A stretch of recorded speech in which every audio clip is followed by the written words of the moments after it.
தேவனுடைய நாமம் மகிமைப்படுவதாக. இன்றைக்கான தெய்வீக ஆற்றலின் தலைப்பு, ஜாக்கிரதையுடன் இருங்கள். தெளிந்த புத்தியுள்ளவர்களாய் இருங்கள், விழித்திருங்கள். ஏனெனில் உங்கள் எதிராளியாகிய பிசாசானவன் கெர்ச்சிக்கிற சிங்கம் போல் எவனை விழுங்கலாமோ என்று வகை தேடி சுற்றித் திரிகிறான். 1 பேதுரு 5:8. இன்றைய வேதாகம பகுதி சுமார் 2000 வருஷத்துக்கு முன்பதாக எழுதப்பட்டது. சர்தை சபைக்கு முதலாக கிறிஸ்து கொடுத்த எச்சரிப்பு இது. இப்பொழுது நாம் 2ஆம் வருகைக்கு மிகவும் நெருங்கிவிட்டதால் இந்த வார்த்தைகள் நமக்கு எவ்வளோ பொருந்துகின்றனர். இதைதான் விசுவாசிகளும் நிறைவேற ஜெபிக்கின்றார்கள். அந்த மகத்தான நாள் வரும் வரையிலும் கிறிஸ்துவை பின்பற்றுகின்ற நாம் தீமைக்கு எதிராய் கவனமாகவும் விழிப்புடனும் இருக்க வேண்டும்.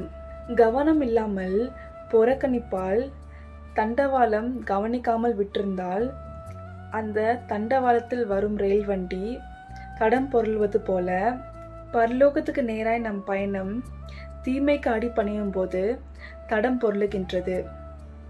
வேதாகமம் நம்மளை எப்போதும் விழிப்புடன் இருக்க சொல்கின்றது.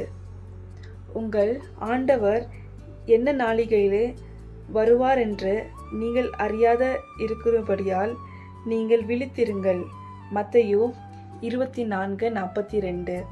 ஒரு கிறிஸ்தவர்கள் அவங்க வழியில் வர சாத்தியமுள்ள எல்லா ஆபத்துகளையும் இடையூறுகளையும் கண்காணிக்க வேண்டும். சிலுவையில் சாத்தான் தோற்கடிக்கப்பட்டிருந்தாலும் பரலோகத்தை மறுக்கிறவர்களை அவனுடைய வழியில் சிக்க வைக்க இன்னும் முயன்று கொண்டிருக்கிறான். எல்லா காவல்களோடு உன் இதயத்தை காத்துக்கொள் என்கின்றது.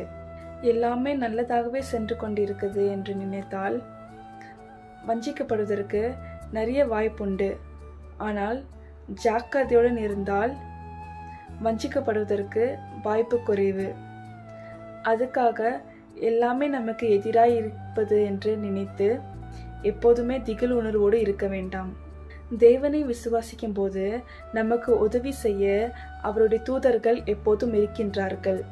ஆனால் தீமை வரக்கூடிய சாத்தியங்களை நினைத்து பாதுகாப்பு நடவடிக்கை எடுப்பது ரொம்ப முக்கியம். விழிப்பாய் இருங்கள் என்று பல வருடங்களுக்கு முன்பதாக இயேசு சர்தை சபைக்கு சொன்னது இந்த நாட்களில் நமக்கு ரொம்ப முக்கியமாக இருக்கின்றது. ஏனென்றால் இந்த கடைசி நாட்களில் எங்கு பார்த்தாலும் சாத்தானுடைய வஞ்சகத்தினால் உலகம் நிறைந்திருக்கின்றது. கொஞ்ச காலம் மட்டும் இருப்பதால் சாத்தான் மிகவும் வஞ்சகத்தோடு இருக்கிறான். இயேசுவை விசுவாசித்து நாம் அவரை சார்ந்து இருக்கும்போது நாம் ஜாக்கிரதையுடன் இருப்போம்.